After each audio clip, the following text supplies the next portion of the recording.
ইনকিলাব মঞ্চ ইউকে থেকে আমরা মনে করি যে অন্য যে কোনো রকম আগ্রাসনের চেয়ে সাংস্কৃতিক আগ্রাসনটা হলো বেশি মারাত্মক এবং এটা দীর্ঘমেয়াদী। আমরাও সেভাবে প্রস্তুত। লড়াই যত লম্বাই হোক, যত শতাব্দী হোক, আমরা করে যাব, আমাদের সন্তানেরা করে যাবে, তাদের সন্তানেরা করে যাবে, যেরকমটা হাদি ভাই সবসময় বলতেন।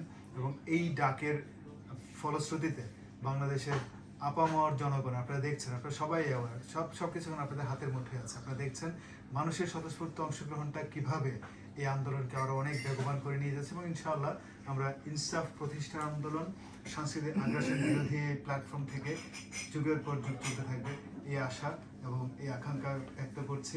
সাথে ইউকে সহ ইউরোপের বিভিন্ন শহরগুলিতে যেমন আমরা পৌঁছাচ্ছি, আমরা সাধারণ মানুষের স্বতঃস্ফূর্ত অংশগ্রহণটাকেও হাইলি অ্যাপ্রিসিয়েট করছি। ডিসেম্বর থেকে নিয়ে 4 জানুয়ারি পর্যন্ত আমরা একটা লঞ্চ করেছি ইনসাফের যাত্রা। সেটা হাদির দেখেন ড্রাইভিং ফর হাদিস মেসেজ, যে মেসেজটা নিয়ে আমরা ইংল্যান্ডের প্রতিটা কোনায় কোনায় শহরে আমরা চেষ্টা করেছি করার জন্য, সেই পোর্টসমাউথ থেকে নিয়ে এডিনবরা পর্যন্ত।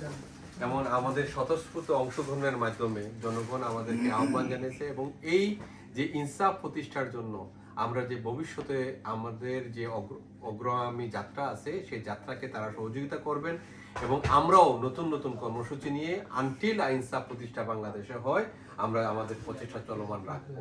এই আহ্বান আমাদের সবাইকে করছি, আপনারা সবাই অংশগ্রহণ করুন ইনসাফ প্রতিষ্ঠায় এবং আমরা বাংলাদেশের ইনসাফ প্রতিষ্ঠা করা না পর্যন্ত, হাদির হত্যার বিচার না করা পর্যন্ত, আমরা বাংলাদেশে এই আধিপত্যবাদী বা শক্তিকে পরাজিত না করা পর্যন্ত আমরা থামবো না। এই অঙ্গীকার রেখে আমাদের আজকের এই প্রোগ্রামটা অনুষ্ঠানটা আপনাদের সামনে তুলে ধরছি যে আমরা প্রতিনিয়ত এর জন্য চেষ্টা চালিয়ে যাব এবং আমরা অবিরাম সংগ্রাম করতে থাকবো আনটিল আমাদের মূল পয়েন্ট হলো হাদির হত্যার বিচার, ইনসাফ প্রতিষ্ঠা করা এবং বাংলাদেশের আধিপত্যবাদী শক্তিকে পরাজিত করা।